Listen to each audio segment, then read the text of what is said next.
bumpy as hell.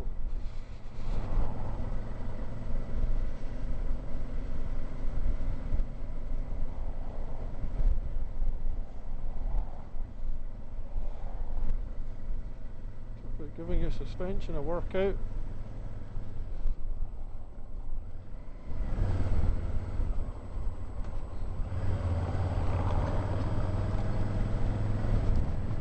Plus side, it does seem reasonably quiet up here. Right, he's going. What's behind him?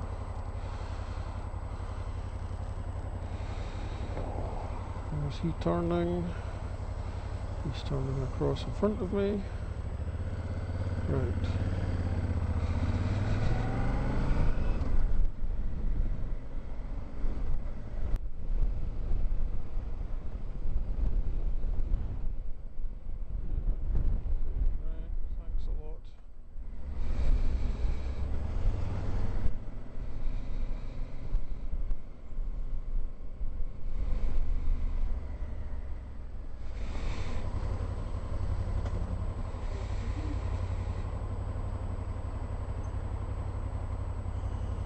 Ambulance does.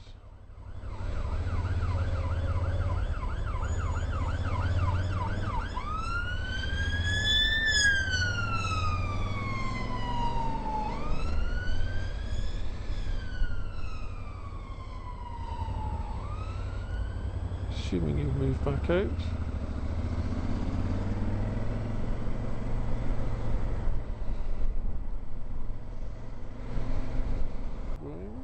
No.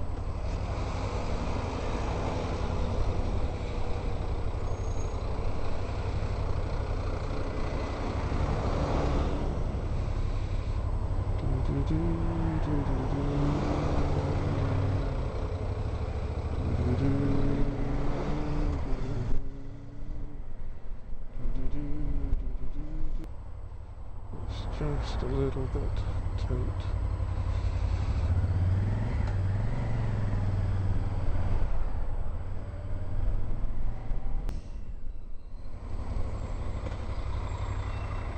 Line it up. How does it look? Tight.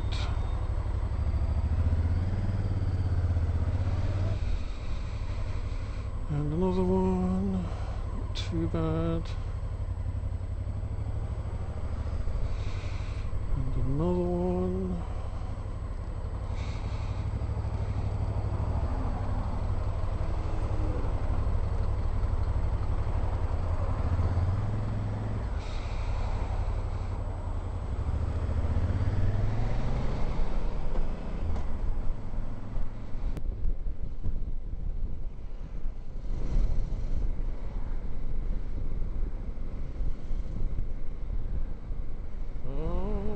Joys of being in a car. It's not wet, the roads aren't icy or snowy, it's not even particularly windy. It's quite a nice morning, in fact.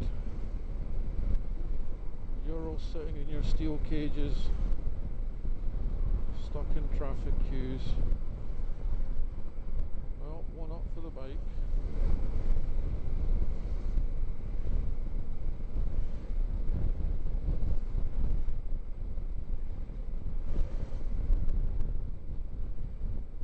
I'm even going to look down to check speed, because honestly, attention has to be 110% forward.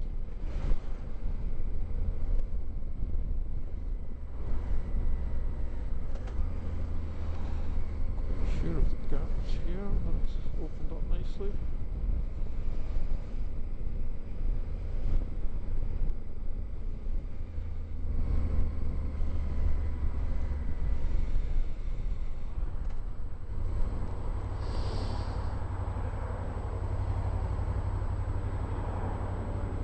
So there's a bicycle up ahead.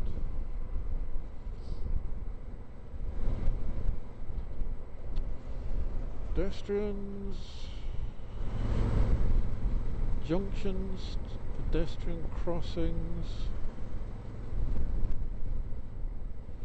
Traffic turning. There's a cyclist.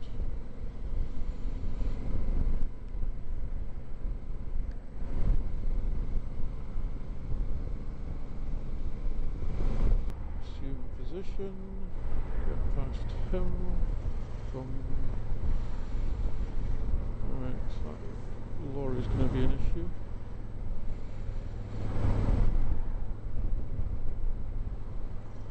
See. He's moving forward relative to him. So that's a little bit more awkward. Down to second. Brake lights ahead. Get lined up and go.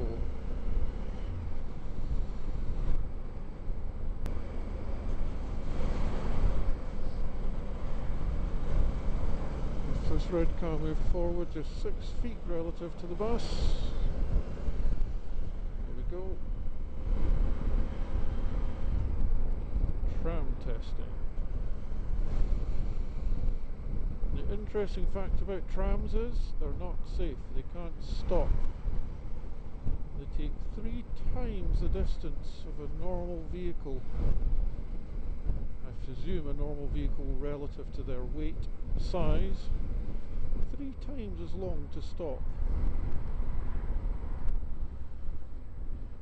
So you really didn't want to step out in front of one by accident, or pull out in front of one by accident, because the bugger won't be able to stop in time.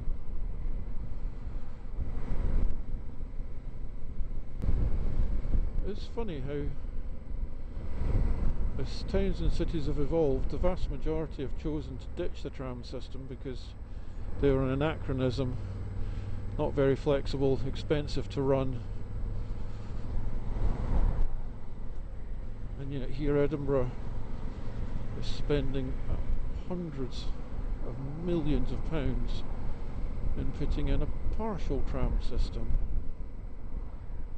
Most ridiculous sum of money, and that money was, before there was a change of government up here, that money was earmarked, as I understand it, by the Labour government. The money was earmarked for upgrading the A9. So from Perth up to Inverness would have been dual carriageway the whole way. And the number of people killed on that road should have dropped dramatically. But the SNP, not wanting Labour to be able to claim any honour for that decision, diverted the money instead to this fucked up tram project. So people will continue to die, and people will lose family members and loved ones on the A9. Meanwhile, people will be killed by the trams in Edinburgh. It's caused endless congestion and disruption to traffic and businesses in the town, in the city.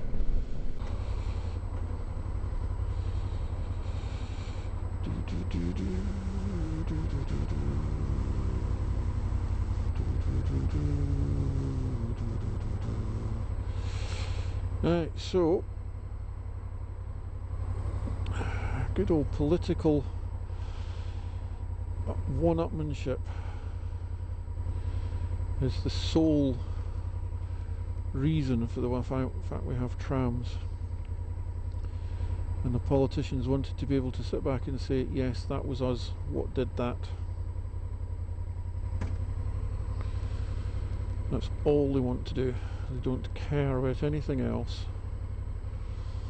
They don't care about the safety of people on the A9, and they don't care about the businesses in the centre of Edinburgh.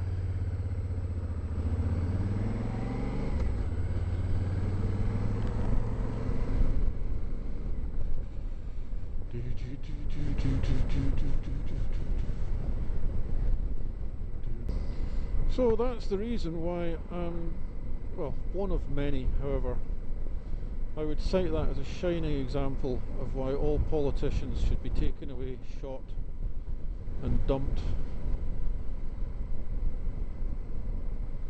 Because honestly, they do not give a shit about the individual. They don't even care about the country as a whole. They only care about themselves. They're only interested in what they can claim was their idea, their action, so that they can get elected the next time and stay on that gravy train.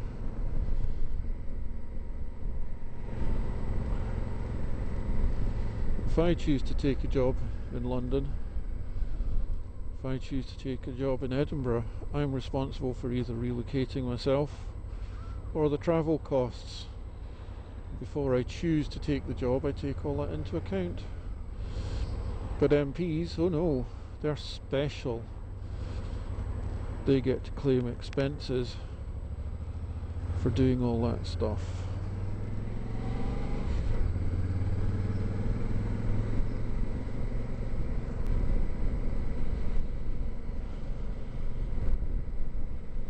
It is the most fucked up situation imaginable in terms of value for money for the taxpayer. But also, if you want to go into public service, you shouldn't really be going into public service to become rich. You should be going into public service because you have a strong belief in the core principles of public service. In other words, you're supposed to be there to put others before yourself.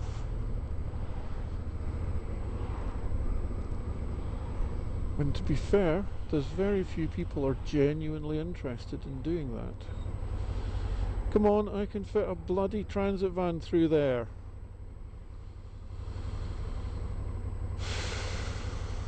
Jesus. Learn the width of your vehicle, you numpty.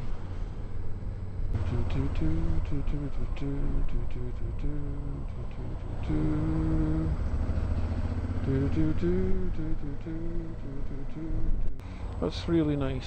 You've pressed the lights and you're not even paying attention. Get off your feckin' phone.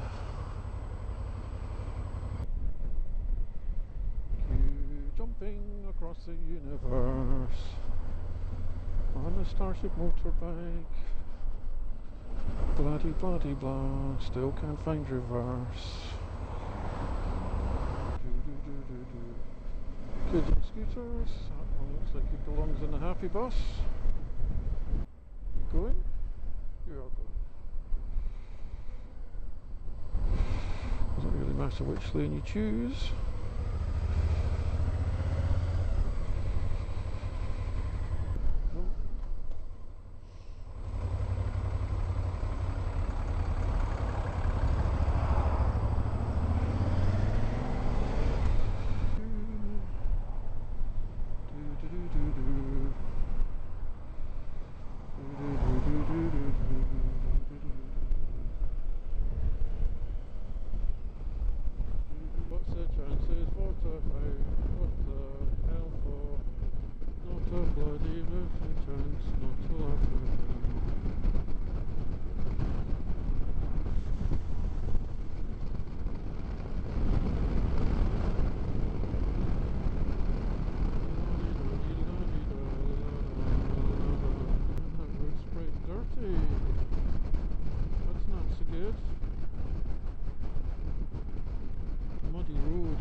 Gently